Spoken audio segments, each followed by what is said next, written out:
Barchaga assalomu alaykum. Bizda bugungi mehmonimiz Sultonbek Ko'charov.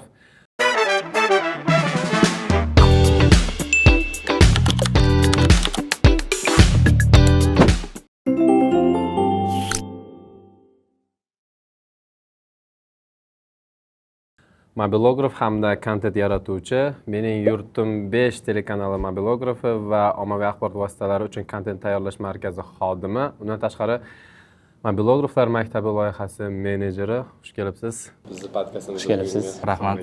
Xushvaqt bo'linglar. Xo'p, biz siz haqingizda o'rganib chiqib, to'g'ri o'zingizga ham yuzlandik bu bo'yicha.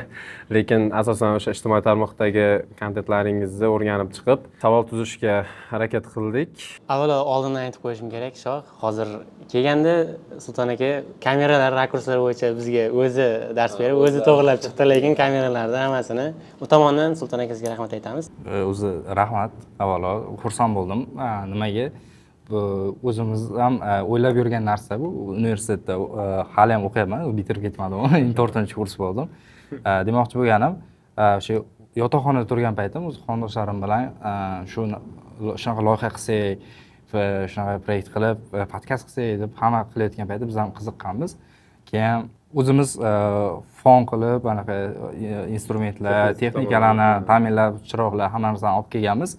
Lekin qilmaganmiz-da, qolib ketgan shu narsa. Endi hozir o'zimni bir tomonlama o'sha orzuyim ham shu podkastga chiqish edi. Birinchisi ekan. Bundan keyin ham yaxshi podkastlarga chaqirib qolsa boramiz nasib bo'lsa. Xudo xolasa, albatta. Unda men o'zimni shaxsiy savolimdan boshlayman. Sizni o'rganib chiqish jarayonida bu savol tug'ildi menda.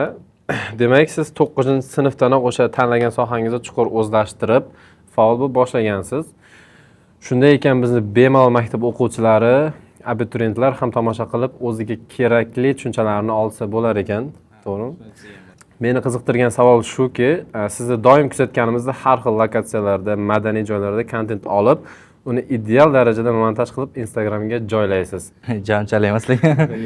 Endi biz uchun shunaqa. Buni hammasiga biz taniydigan Sultonbekni o'zi ulguradimi yoki sizning orqangizda ham bir katta jamoa bormi? Ayniqsa montaj qismi ko'pchilikni torttiradi. Buni montaj qiladiganlar, kontent bo'yicha yuradiganlar yaxshigina tushunadi. O'zi umuman shu kontent yaratayotgan paytda jamoa ishlaydi. Qaysi ma'noda? Jamoaviy kontentlar bo'lsa, albatta jamoadan yordam so'rayman. Ulardan kezi kelganda o'sha tasvirga olib berishlarini, suratga olishlarini so'rayman. Lekin ko'p hollarda o'zim videoga olib, ya'ni shtativni qo'yib, syomka qilib, keyin montajni ham o'zim qilaman. Lekin hozirgi kunda eng aktual narsa bu g'oya topish. G'oya yo'q, ya'ni oldin esa buni teskarisi edi. Ya'ni g'oya ko'p bo'lardi. Unaqa qilaman, bunaqa qilaman deb yurardim, lekin yaxshi vaziyat, sharoit yoki yaxshi lokatsiya syomka uchun umuman texnikalarni topish muammo bo'lib qolardi. Vaqt bo'lmasdi. Hozir vaqt bor, imkoniyat, sharoit bor, lekin g'oya yo'q. Shu tomonlama sal paradoks bo'lib qolgan. Montajga keladigan bo'lsak, montajni o'zim qilaman. Endi professional montaj emas, mobil montaj desak bo'ladi, chunki bu sohani o'zida yurgan insonlar professional montaj nimaligini yaxshi tushunadi. Endi sizga vov bo'lib tuyulgan narsa menga oddiy narsa, chunki mendan necha barobar ustun bo'lgan montajyorlar, umuman shu sohada yaxshi kontent yaratuvchilar juda ham ko'p. Men endi start nuqtadagi insonman. Endi boshladim hali, shuning uchun juda o'zimga katta baho bera olmayman. Boshlanishiga bu zo'r, lekin masalan ko'rgan odam buni orqasida qancha mehnat yotganini birdan tushunadi. Qani men ham shunaqa qila olsam deb baribir o'ylashga harakat qiladi. Agar Sultonbek aka, hozir adashmasam Qashqadaryodansiz siz, to'g'rimi? Qashqadaryoda. Menda bitta savol tug'iladi. Doim fikrimni ham aylanib keladi. Bu narsa hozir o'zingiz Qashqadaryodanman desangiz, qo'rqmasdan, uyalmasdan aytasizmi? Chunki men ko'p videolarda ko'rganman, agar kimdir cringeroq narsa qilib chiqsa, tagida izoh ham bo'ladi. Iltimos Qashqadaryodanman dema, iltimos Qashqadaryodanman dema, iltimos Surxondaryodanman dema deyshadi-da. Endi sizda qanaqa masalan o'sha? Ularni dunyoqarashini o'zimga singdirishga harakat qilganman. Siz aytayotgan mavzu bo'yicha, ya'ni o'sha hozir 70-75 yoki shunaqa qanaqadir cringe narsalarni o'sha aynan shu muhitga to'g'ri kelib qolayotgani qanaqadir odam dilini xira qiladi baribir.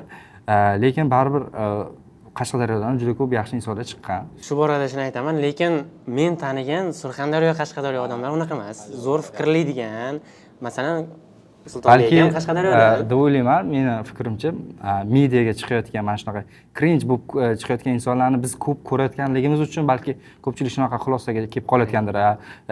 Rostdan ilmli, bilimli, san'atga, ijodga yoki umuman salohiyati bor insonlar ham ko'p, lekin ular o'zini namoyish qilmayotgan bo'lishi ham mumkin. Chunki men taniyman ko'pchiligini, o'zim o'sha Qashqadaryodan chiqqan va Surxondaryodan chiqqan juda zo'r insonlar bor va ko'pchilikdan so'rab qolgan bo'lardim. O'zi va siz aytdingiz, uyalmaysizmi mahalliychilik, ya'ni men bu yerdanman deb aytishga. O'z boshida to'g'risi qayerdansiz? O'zbekistonlikman deb aytishga harakat qilardim. Ya'ni patriotizm deydi-ku, vatanparvarlik tuyg'usi.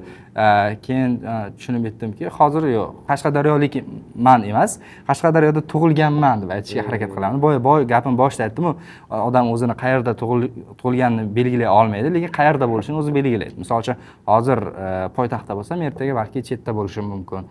Bu endi odamni o'zini taqdiriga, boshqasiga. Umuman olganda ham Instagramning algoritmi ham shunaqa. Siz cringe video ko'rsangiz, sizdan cringe video o'sha Qashqadaryoning cringe, Surxondaryoning cringe videolari chiqib kelaveradi. Aynan siz ham Sultonbek akaga o'xshagan odamlarni kuzatib borsangiz, albatta sizdan ham yaxshi insonlar chiqib kelaveradi. Hech uyalmasdan bemalol Qashqadaryodanman, bemalol Surxondaryodanman deb aytsangiz bo'ladi. Bo'laman-ku. E'tibor bergan bo'lsangiz, mana katta auditoriyasi bor insonlar asosan ko'ngilochar kontent qiladiganlar. Endi biz bachkana deb o'rgangan insonlar bor. Endi ularni ham qaysidir tomonlama insonni kayfiyatini ko'tarishga harakat qiladigan insonlar, ya'ni yengil kontentlar, hazm qilishga miyani qiynamaydigan oson kontentlarni obunachisi va ularning faolligi, aktivligi ko'proq bo'ladi. Lekin misol uchun o'zimizda mana bunaqa ilmiy ommabop, salohiyatli kontent chiqaradiganlar juda ham ko'p.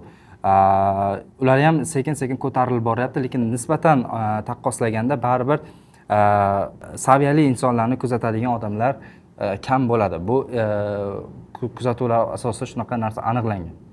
Obunachilari kam bo'ladi. U tabiiy holat deb qabul qilish kerak. Sultonbek, siz jurnalistika sohasini tanlagansiz, yo'nalishini, lekin faoliyatingiz mobilografiya, televideniya, kontent va hatto sun'iy intellektgacha kengayib ketgan. Endi jurnalistikadan non topish qiyin-da, endi to'g'rimi? Endi hammaning rizqi baribir belgilab berilgan. Bugun universitetda media va jurnalistika yo'nalishida tahsil olayotgan yoshlar orasida diplom olsam ish topaman degan qarash bor. Juda ko'p. Sizning tajribangizdan kelib chiqib, universitet talabaga kasb beradimi yoki kasbni talabaning o'zi yaratadimi? Universitet kasb bermaydi, talaba ham o'zi ham yaratmaydi. Universitet beradigan narsa o'ylayman muhit. Misol uchun bu yerga kelishimga sabab sizni tanishim, misol uchun bu yerga yetaklab keldi, to'g'rimi? Networking deymiz-ku, kommunikatsiya. Universitetimizning nomi ham bekorga kommunikatsiya emas, ya'ni aloqalar. O'zi diplom mavzusini ochadigan bo'lsak, juda ham o'zim qarshiman diplom olish uchun o'qishga kirish, ya'ni 4 yil o'qish. Lekin ko'pchilikda hali ham bu fikr bor, ya'ni o'ylaydiki, masalan, 4 yil o'qiyman, diplomni olaman va qayergadir borsam meni ish kutib turibdi deb o'ylaydi. Lekin unaqa emas aslida. Misol uchun siz o'qish davomida qaysidir boya aytganingizdek ko'nikmaga ega bo'lmasangiz yoki endi biz o'zbek anaqasida shunaqa mentalitetida shunaqa narsa bor, tanish bilishchilik degan tushuncha bor. Stereotip bo'lib qolgan, lekin shuni yaxshi ma'noda anglasa ham bo'ladi. Ya'ni misol uchun nepotizm boshqa narsa. Kommunikatsiya boshqa. Nepotizm bu salbiy oqibat. Misol uchun siz munosib bo'lmagan odamni qaysidir sohaga uni vakil qilib tayinlashingiz. Siz o'sha networking orqali o'zingizni tanishingizni yaxshi qo'ldan ish keladigan insonni o'sha joyga tayinlashingiz yoki o'zingiz bilan birga ergashtirishingiz bu yaxshi narsalarga sabab bo'ladi. Diplom ham xuddi shu narsa, u vosita, xuddi oddiy pulga o'xshagan vosita. Misol uchun pulga borasiz, do'kondan narsa olasiz, qorningiz to'yadi. Biz shu mutaxassisligimizni o'qiganimizni bir aniqlab isbotlovchi bir hujjat to'g'rimi? Bitta narsa, diplomni ustidan kulish kerak emas. Misol uchun yaqinda Instagramda ko'rdim, qozog'istonlik bir talaba diplomni olgandan keyin o'sha joyning o'zida endi soxtasini yirtgan ekan, yirtib tashlagan yoki ma'muriy javobgarlikka tortilgan. O'ylayman, diplomni vazifasi bor. Misol uchun bizni sohada diplom unchalik muhim emas. Ijod sohasida, san'at sohasida endi o'zingizning qobiliyatingizga borib taqaladigan joyi bor. Lekin tibbiyot yo'nalishlarida misol uchun diplomsiz ish bitmaydi. Nima ayni diplomsiz ish bitmaydi deganim, ya'ni siz unda salkam 10 yil, 11 yillab o'qishingiz kerak yaxshi shifokor bo'lishingiz uchun. Yana shunaqa sohalar bor. Unda o'qish, ya'ni diplom asosiy vazifani belgilab beradi. Ya'ni sohalarga ham bog'liq. Diplom qanchalik muhim ekanligi va undan tashqari siz boya savol berdingiz, nimaga jurnalistikani tanlab turib, hozir jurnalist emassiz deb savol beryapsiz. O'zi buni bir nechta sababi bor. Birinchi o'sha 9-sinfligimda yosh jurnalistlar maktabida o'qishni boshlaganman va o'shanda shu jurnalistikaga, televideniyega chiqishga qiziqqanman, ya'ni boshlovchi bo'lishga. Hamma jurnalistikaga qiziqqan yoshlar kabi o'zim ham qiziqqanman. O'sha biz havas qilganmiz, Amirxon Umarovga, Sarvar Bahodirovga havas qilganmiz. Shu kishini maktabida o'qib, keyin o'sha paytning o'zida o'zimizni Shahrisabzda o'sha yosh jurnalistlar maktabida o'qib yurgan paytim videolarga olib mini reportajlar tayyorlab yurardik biz maktab uchun. Masalan, 9-sinfda orzu qilib shakllangan sizni orzungiz, mana shunaqa bir sohani mutaxassisi bo'laman degan orzu, maqsad shakllangan. Qishloq joyda turasiz, to'g'rimi? Qishloq joyda katta bo'lgansiz. Men ham masalan o'zim qishloq joyda katta bo'lganman, qishloq joyda o'sganman. Menda ham shunaqa bir maqsad bo'lgan orzu, o'sha kinolarda tushaman, aktyor bo'laman, qo'shiqchi bo'laman, kelajakda san'at va madaniyat institutiga, universitetiga topshiraman degan orzular bo'lgan. Endi sizga savolim, masalan, sizda ham mana shunaqa orzular uyg'onganda, atrof muhit tufayli ulardan voz kechishga to'g'ri keladigan joylar bo'lganmi? Shunaqa, masalan, qishloq joyda shunaqa tushuncha borki, qo'y, nima qilasan, qo'lingdan kelmaydi yoki ozgincha vaqt o'tib siz boshqalarga qo'shilib ketib, maqsadingizdan voz kechishingiz mumkin. Ya'ni men qo'limdan kelmaydi, uddala olmayman. Boshqa narsa misol keltiraman. 5-6 sinfligida masalan hech bo'lmasa futbolchi bo'laman deb orzu qilgan bo'lsangiz kerak. Yo'q. Masalan, ko'pchilik Butun futbolchilar yig'ib kelmoqchi edi Abror. O'zbekistonni masalan bir 90% o'g'il bola baribir 5-sinfligida, baribir 4-sinfligida futbolchi bo'laman deb orzu qiladi. Men bilan bunaqa bo'lmagan, chunki maktabda ham futbol yaxshi o'ynalmasdi. Maktabda futbolga qiziqmasdim. Mana darvozada turganimda ham ana to'p o'tkazib yuborardim. Himoyada hujum, xullas mendan futbolchi chiqmasligini bilganman o'sha paytda. Xullas, gapni nimaga olib bormoqchiman? Gapda futbolda nima qilasan futbol o'ynab? 5-sinfligida dadangga o'xshab ishing qilsang bo'lmaydimi? Ya'ni ota-onalarni orzusi demoqchisizda. Masalan, ota-ona kim bo'lishini belgilab bersa, bola o'sha bo'yicha ketish kerak degan, u ham strategiya, o'sha ham mentalitimizda bor narsani siz qanday bo'lgansizda demoqchisiz, to'g'rimi? Menda o'zi o'sha birinchi 9-8-sinfligimda shu kim bo'lishimni bilmay yurardim. O'sha maktabda o'sha bor darslarga borib kelib yurardim. Endi fan olimpiadalariga ham qatnashib ko'rganman. Ona tilidan, geografiyadan borib ko'rganman olimpiadalarga, o'sha qiziqib. Keyin o'sha televizorda shu reklama ketib qolgan, o'sha yosh jurnalistlar maktabiga kasting e'lon qilinganligi. Keyin bir tanishim o'qirdi. O'zimizning maktabdan bir tanishim o'qirdi u yerda. Sizdan katta inson. Yo, o'zimiz tengdoshim, parallel sinfdoshim o'qirdi. Keyin unga qiziqib men ham borib kastingda qatnashib ko'rganman va u pulli maktab bo'lgan. O'sha paytda 463 ming so'm shunaqa oylik shunaqa to'lov bor edi. Dadam bilan borganman. Dadam mana shu maktabga o'qimoqchiman deganimda, dadam boshida nima qilasan degan narsa bo'lgan baribir. Jurnalist bo'lasanmi degan narsa bo'lgan. Endi baribir bizani pokoleniya bilan bizdan bir avlod katta pokoleniya bu narsani tushunish qiyin. Bu tabiiy holat. Endi o'sha paytda sal o'zimizni boshqacha tutganmiz, ya'ni nima deydi, bizni ota-onamiz tushunmaydi, boshqa deb o'ylaganmiz, lekin keyinchalik tushunib yetdim, bu narsa tabiiy holat degan. Va o'sha yerda o'qishni boshlaganman. Boshda to'g'risi oilaviy ham, qarindoshlar ham, umuman sinfdoshlarim ham boshida ustimdan kulgan. Nima qilasan, jurnalist bo'lib deganda, chunki jurnalist kasbi qanaqadir bilmayman, bizda boshqacha qarashgan o'sha paytda. Demak, sizda oilangizda yo'q. Qarshilikmi? Yo'q, qarshilik emas. Sizdan oldingi o'sha media sohasida yoki ijodkor, jurnalist inson bo'lmagan. ijodkor insonlar bo'lgan, masalan musiqadan dars bergan va men o'sha o'qishni boshlaganimdan keyin hattoki bitta sinfdoshim aytgan, san nima qilasan shu sohaga topshirib deb aytganda, jurnalistikaga topshirib nima qilasan deb aytgan. Keyin qiziqaman просто deganman, boshqa sabab yo'q. Ana boshqa soha kasb qurib qolganmiz nagli gapirganda menga. Keyin va o'qish 11-sinfni yakunlagandan keyin mandal chiqdi va eng qiziq voqea o'shanda bizani o'zimizni sinfimizda 2 kishi o'qishga kirdi. O'sha sen nima qilasan degan odam o'zi o'qishga kira olmadi. O'shanda keyin mana endi taqdir hazilidir deb qo'ydim shu narsaga. Kishini orasida siz borsiz. Siz men borman va bitta o'rtog'im bor. Menda ham shunaqa bo'lganda 11 oy iqtisodga tayyorlanganmanda, oxirida dadamga aytmayman, onamga aytganman. Oxirida imtihonga topshirib kelgan paytim jurnalistikaga topshirganman deganman.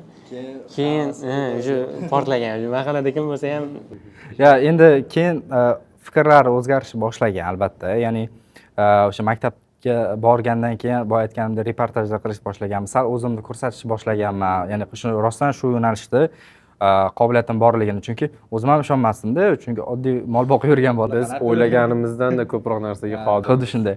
U yoqdagi muhit boshqacha bo'lgan.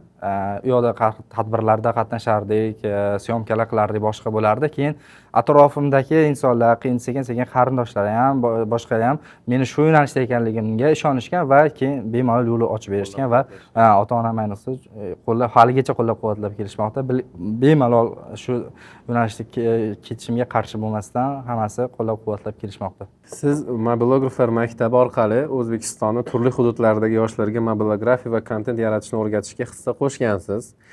Sizningcha bugungi yoshga telefon berishning o'zi yetarlimi yoki undan professional darajadagi media mutaxassisi chiqishi uchun yana qanday bilim va xarakter kerak? Va bilamiz, O'zjokuda imkoniyatlar keng.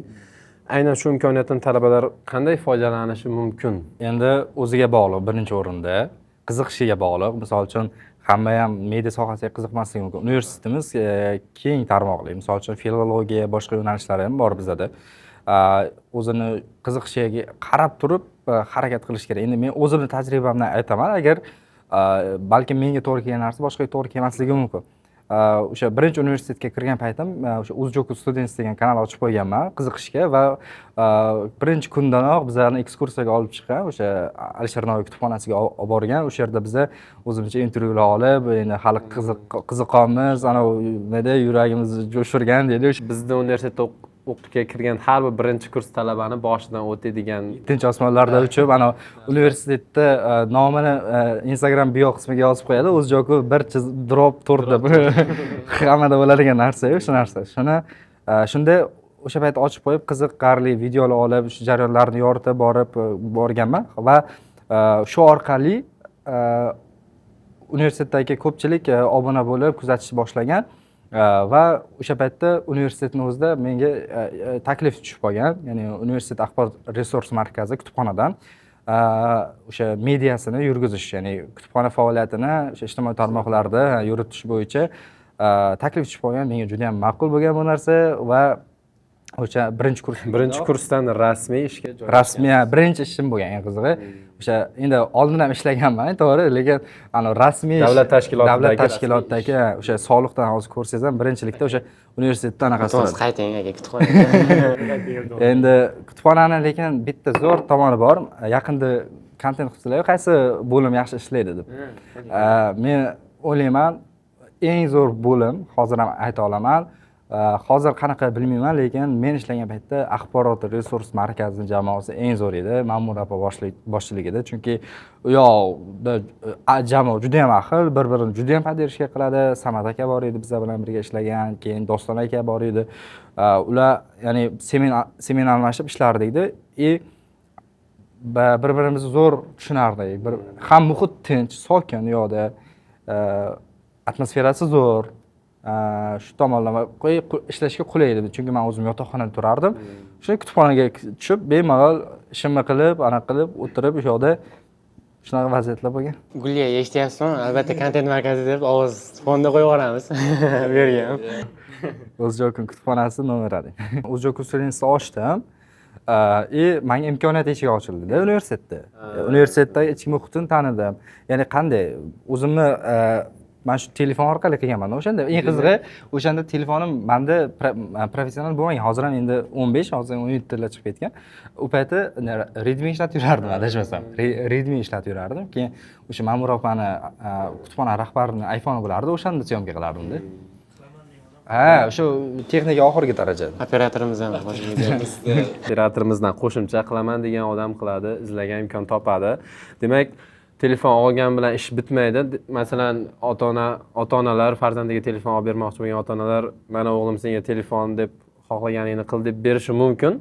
Va u o'sha lekin bitta narsani qilaman. Masalan, imkoniyat yo'q joyda ko'pincha ko'p qobiliyatlar oshkor bo'ladi. Deylik, hamma narsa full bo'lsa, komfort zonaga tushib qolasiz. Shunaqa. Boya aytgandek, g'oya kelmay qoladi. Lekin siz yo'q narsa, o'zi odam tabiati shunaqada, yo'q joydan nimadir yaratishga harakat qilasiz. Xuddi shunday. Texnika bo'lmagani ma'qul. O'zingiz harakat qilib, qanaqadir tanlovlarda qatnashib yutib olganingiz ma'qul baribir. O'zingiz misol uchun ota-onasi ta'minlab qo'ygani bilan ham telefon bilan keyin uni nima deydi?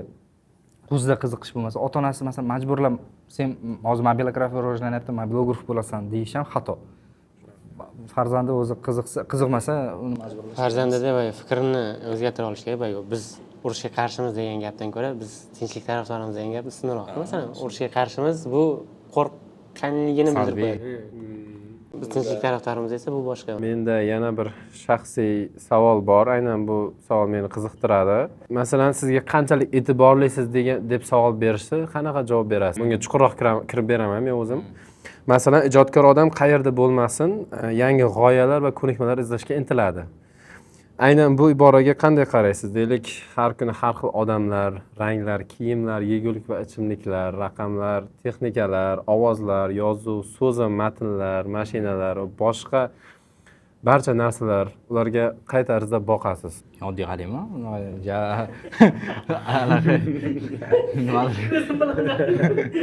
Nimadir yasa olmayman. Endi kuzatuvchanlik nuqtai nazaridan juda ham kuzatuvchan inson emasman. Lekin insonlarni tabiatini bilaman. Misol uchun yolg'on gapiryaptim, aldayaptim, sizga nisbatan qanday munosabatda bo'lyapti, aslida nima gapiryapti, tilida nima, dilida nima deganini gaplashayotgan odamingizni tahlil qilib, siz bilan bo'layotgan munosabatlarni tushunib, u narsa menda instinkt deymi, shu narsa kuchli, lekin narsalar jihatdan unchalik emas. Misol uchun mashinalarga qiziqmayman.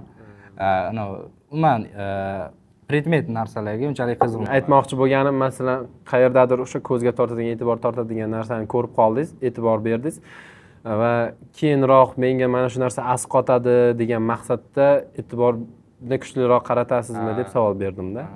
Ya'ni o'zingizga tortasizmi o'sha narsani demoqchisiz, to'g'rimi?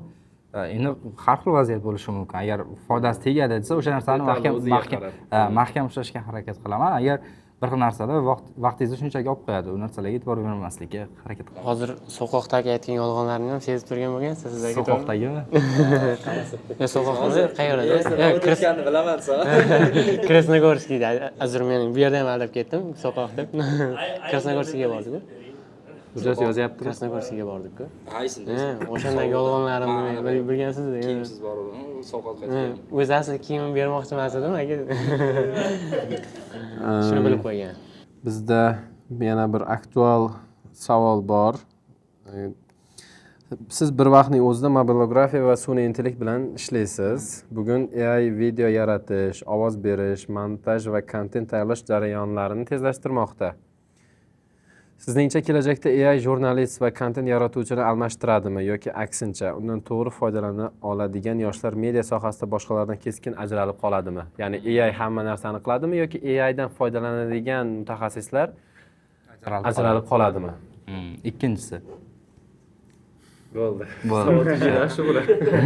Endi xohlasangiz batafsil kirishimiz mumkin. Shart emasmi? Kerak emas. Xo'p. Keling, Nuriyaz. Operatorimiz juda xohlayapti mana shu 4-stolni olib kelib qo'shilishni. Kameralarimiz ko'paysa. Rek bosgan payt ovoz sinash uchun nimadir desa nimadir deydi. Donat uchun kartada ham qoldirishga majbur bo'lyapmiz. Kamera kerak kimga bizga? Siz kelajakda zamonaviy media akademiyasi tashkil etish, jurnalistika va AIni birlashtirish, xalqaro darajadagi media platforma yaratish hamda kino va rejissyorlik bilan shug'ullanishni istaysiz. Tasavvur qiling, bugun O'zjokoda o'qiyotgan, lekin hali o'z yo'lini topmagan bir talaba sizning qarshingizda turibdi. Deylik, men bilan Abror. U sizdan men qayerdan boshlashim kerak deb so'rasa, Sultonbek Ko'charov unga aynan qanday javob bergan bo'lardi? Mana shu o'zingizning maqsadlaringizdan kelib chiqib, universitet, loyihadan kelib chiqib, loyihaning maqsadidan kelib chiqib. Endi men tajribam ko'p deya olmayman birinchidan. Masalan, Bu men oddiy bunaqa ikki toifaga bo'linib qoladi abituriyentlar. Shunaqangi jonini berib tayyorlanayotgan abituriyentlar o'qishga kiradi и shunchaki loqaysizlik qilib, o'qimay turib, o'rganmay, o'zlashtirmay turib o'qishga kirib qolganlar bor. Ular o'qishga kirganda o'ylashadiki, men 4 yil o'qiyman, diplomni olaman, ungacha birorta xususiy tashkilotlarda ishlab turaman. Deylik, nomlarini ayta olmayman, o'sha oziq-ovqat do'konlari yoki xizmat ko'rsatish tashkilotlarida ishlab, o'zini o'zi kun ko'rib, diplomni olib, keyinchalik katta joyga ishga kiraman deydiganlar bor. Aynan shu abituriyentlar uchun siz erishgan ko'nikmalar juda yuqori. Bizning maqsadimiz esa men ham qila olarkanman, demak men ham boshlasam bo'ladi degan tushunchani singdirish. Shuning uchun bemalol o'z o'rgangan, o'zlashtirgan ko'nikmalardan kelib chiqib yoki yuqoridan mana sizlar boshlabsizlar. Mana men 2-3 mehmonman. Qolgan abituriyentlarga ham bitta narsa kutmanglar, nima qilasizlar kutib, misol uchun 3-kurs bo'lishi, 3-kursdan ishga kirishni yoki umuman olganda nimadir qilish uchun qaysidir vaqtni kutish u kerak emas narsa. Ayniqsa hozirgi zamonda, hozir mana shu sun'iy intellekt rivojlangan paytida, boshqa texnologiyalar rivojlangan paytda kutib o'tirsa qolib ketaveradi. Xuddi biz zalni dushanba kuni qilamiz degan. Shu perfeksionizm. Shu hozir qilsin, u anaqa nima deydi, zo'r bo'lish shart emas, ideal bo'lish shart emas. Misol uchun, meni ham videolarim ideal demayman, lekin qilyapmiz. Ana son sifatga aylanadi, bora-bora. Misol uchun, hozir qilaverasiz, keyin ertaga sifat yuqori bo'lib boraveradi. Shuning uchun maksimal bor imkoniyatdan foydalaning. Imkoniyat to'lib yotibdi, kerak bo'lsa oyog'ingiz tagidan chiqib qoladi shu narsa. O'zingiz bilmagan holda o'sha joyda bo'lib qolasiz. Misol uchun, o'sha MyFav telekanaliga kirib qolishim ham qiziq bo'lganda, endi bu juda ham katta istoriya, aytib beradigan bo'lsam, shuni orqasidan hozir juda ham yaxshi jamoaga egaman, juda ham kreativ insonlar bilan ishlayman. O'sha o'zim kamera orqasida oldin havas qilib yurgan insonlar bilan hozir birga hamkasb bo'lib ishlayotganim, bir joydan ovqatlanayotganim, bitta fikrni bo'lishayotganligim meni quvontiradi ba'zida. Misol uchun, siz shu insonni oldinlari televizorda qayerdadir ko'rgansizda, shu insonlar bilan siz fikr almashyapsiz. Bu juda ham boshqacha narsa, his-tuyg'u beradi. Lekin to'xtab qolish kerak emas. Hali men o'ylayman, lekin mana bunaqa narsa bo'lyapti-da. Siz qanchalik ko'p narsaga erishaversangiz, shuncha erishmayotgan narsalaringiz ko'pligini his qilib boraverar ekansiz-da. Aysbergda uchi ko'rinmayapti-da hali. Dadam doim bir gap aytadi. Nimagadir erishib qo'ysam, eng birinchi dadamga maqtanaman. Dada, men unaqa joyda bunaqa qildim desam, masalan, ayrim ota-onalar bor, to'g'ri farzandini ko'tarib qo'llab-quvvatlashi mumkin. Tabriklayman o'g'lim, keyin osh beramiz deb. Meni dadam bo'lsa, havolanib ketma, ko'tarilib ketma, oyog'ing yerdan uzilmasin. Endi u tomoni ham bor. Shunaqa doim uqtiradi.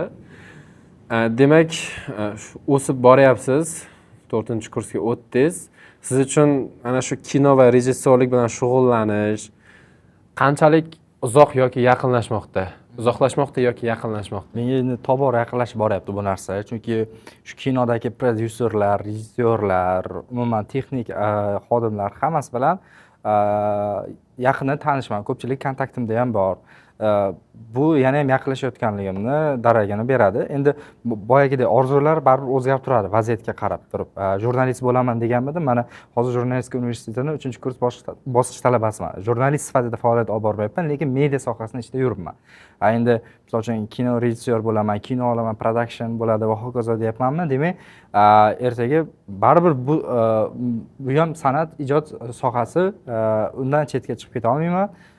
Qo'limdan kelganini qilaman va albatta professional bo'lishga harakat qilaman. Hozir endi o'zimni professional deb hisoblamayman, lekin juda ko'p kamchiliklarim bor, chunki o'rganuvchiman o'zim bir tomonda. O'rganganlarimni o'rgatishga qiziqaman albatta. Ko'pchilik, masalan, ko'p joyda eshitganman, bu ko'pchilikning qulog'iga chalingan bo'lishi mumkin. O'zimizning universitet, ya'ni O'zbekiston jurnalistika va ommaviy kommunikatsiya universiteti haqida kimgadir aytsak, u xususiy deb o'ylashadi, xususiy deb bilishadi. Davlat universitetligini bilishmaydi. Siz bu universitet haqida qayerdan xabar topgansiz? Men shaxsan o'zim kategoriyada bilganman. DTMdan topshirib, o'sha DTM topshirishimdan oldin boshqa universitetni tanlashga kirganman, lekin kategoriyada jurnalistika universiteti turganligi sababli mana shu universitetni tanlaganman. Afsuslanmayman. Yo'q, aslo. Ya, hozir bitta gap aytsam kesib tashlolmasa kerak menimcha. Endi bu o'tib ketgan narsa. Yomon narsa ham emas, qiziqroqda. Endi nima deydi, shu savolingizni bo'ldi. Xullas, bu universitet haqida birinchi o'sha boyagida, o'sha maktabda o'qib yurgan paytim, yosh jurnalistlar maktabida o'qib yurgan paytim bilganman. Shu universitet borligini havas qilishni boshlaganman. Havasim shunaqa kuchli bo'lganki, shu universitetga kirish uchun Toshkentga birinchi kelganimda 9-sinfda kelganman. O'sha yosh jurnalistlar maktabini Toshkent shahridagi maxsus guruhda o'qish uchun 1 oylik intensiv kurs bo'lgan. O'shanda kelib o'qiganman va mana shu universitetga kelib aylanib chiqib ketganman. Mana shu yerga 9-sinfda. 9-sinfda hali aylanib chiqib ketganman. Shu universitetga kiraman, nima bo'lsa ham maqsadim shu. Maqsad aniq tiniq bo'lganda, maqsad shu joygacha olib kelgan yetaklab. Chunki kelyapman uzoqdan, rasmlarni ko'rganman, videolar, hamma video YouTube'da universitet haqida nima video bo'lsa, nima kontent bo'lsa, hammasini o'qib bilib chiqqanman-da. Rasmda orzu qilib mana shu joyga boraman deb kelib aylanib rasmlarga tushib, videolarga tushib ketganman. Eng qizig'i 10-sinfda bo'lgan. 10-sinfni tugatganman. Bitta o'zimni qishloqdoshim, endi sobiq sinfdoshim boshqa maktabdan o'qiganman-da. O'sha bilan 10-sinfda shunaqa fikr tug'ildi, biz o'qishga topshiramiz degan fikr tug'ildi-da. O'sha paytda o'qishga topshirib kirsa bo'lar ekan degan gap bor edi. Biz shu narsaga ishonganmiz-da. 9-sinfning shahodatnomasi bilan ro'yxatdan o'tganmiz. Ro'yxatdan o'tib turib, endi men universitetga u paytda bitta yo'nalish, bitta universitet tanlab bo'lardi va ijodiy imtihon bor edi bizda. U san'at sohasida tanlagan o'rtog'im, u o'sha san'at madaniyat institutida imtihon topshirgan. Va biz kelganmiz Toshkentga bir hafta oldin, imtihondan bir hafta oldin kelganmizda, eng komediyasi mana shu joyda boshlangan. Bizaga hali ruxsatnoma chiqmadi. Ijodiy imtihonga kirish uchun ham anaqa kerak, qaydnoma kerak. Qaydnoma chiqmadi, keyin kelganmiz. Keyin kutyapmiz, ijodiy imtihon kunlari ma'lum bo'ldi. Keyin bizning ism familiya yo'q u yoqda. Keyin boryapmiz, aniqlashtiryapmiz, boshqa qilyapmiz. Xullas nima bo'lsa bo'ldi, kiramiz degan narsa bor. Ya'ni eng muhimi biza kirayotganda qaydnomamizni ko'rib qolmasin. Chunki 1 yil oldin o'qishni bitirganlar anaqa pul to'lamaydi imtihonga kirish uchun. Biz endi 9-sinfda shahodatnomasi bilan 10-sinfda topshiramiz. Pul ham to'laganmiz-da, to'lov amalga oshirilgan degan joyi bor. Yoshimizni solishtirib ko'rsa, u narsa oshkor bo'lib qoladi. Keyin biz men endi imtihon oldi kelganman-da 10-sinfda. Короче, xullas kelib universitetga ijodiy imtihonga kelganman men. Xuddi 11-sinfda tugatib kelganda 10-sinfda men hammadan 1 yil oldin kelib turganman-da bu yerda. Qo'limda o'sha pasportim, qaydnoma bilan formalada kelib. Narsaning imkoni bo'lmagan topshirish. Bo'lgan. Imtihonga kirganman. 10-sinfni bitirib imtihon topshirgansiz. Imtihon topshirganman. Shu darajada qiziqishim bo'lganki, hali maktabni tugatmasdan turib, 10-sinfda universitetga kelib turib, ijodiy imtihonga kirib, ijodiy imtihondan eng qiziq 67 ball olib chiqqanman men. Qanday bo'lgan? Ichkarida hozirgi nimada sistemada boshqacha-da. Masalan, familiyalar o'qiladi. U paytda texnik anaqa nazorat unchalik bo'lmaganda, ya'ni men ro'yxatdan o'tgan bo'lganman. Ofitsialniy DTM saytidan ro'yxatdan o'tgan bo'lganman. Ariza topshirgan bo'lganman va meni ham abituriyentlar safiga qo'shib qo'ygan. shu orqali men kelib ijodiy imtihon topshirib ketganman. Oddiy abituriyent sifatida kelib topshirib ketganman. U haqiqatda bitta men bilaman, o'rtog'im biladi. Bilim va malakalarni oshirish agentligi bu narsani yaxshilab ko'zdan kechirib chiqishingizni talab qilamiz. Hozir imkoniyat yo'q. Ana podkast qilyapti-ku, lekin hayotda hech odamlar bir-birini o'tirib mana ko'rishmaydi hozir. Faqat shu kamerani oldida qoldi, shu. Hayotdan bir ko'rishib turaylik, sergak. Kamerani yoqib qo'yaman. Hech bo'lmasa ana ovqatlanishga borganda ham time-lapse yoqib qo'yadi, mana o'tirib. Bitta hojatxona qolmadi. Bo'ldi, qilmayapti bo'ldi hojatxonada. Juda kutganimizdan ham samimiy, foydali, manfaatli va ko'tarinki kayfiyatli podkast bo'ldi. Masalan, meni ko'nglim to'ldi. Ulashgan, bildirgan fikrlaringiz uchun juda katta rahmat. Qolgan kameradan keyin gaplashamiz. Shunaqa. Endi balki kamchilik kuzatilgandir, lekin bu hamma sohada, hamma yo'nalishda, hammada kamchilik bor.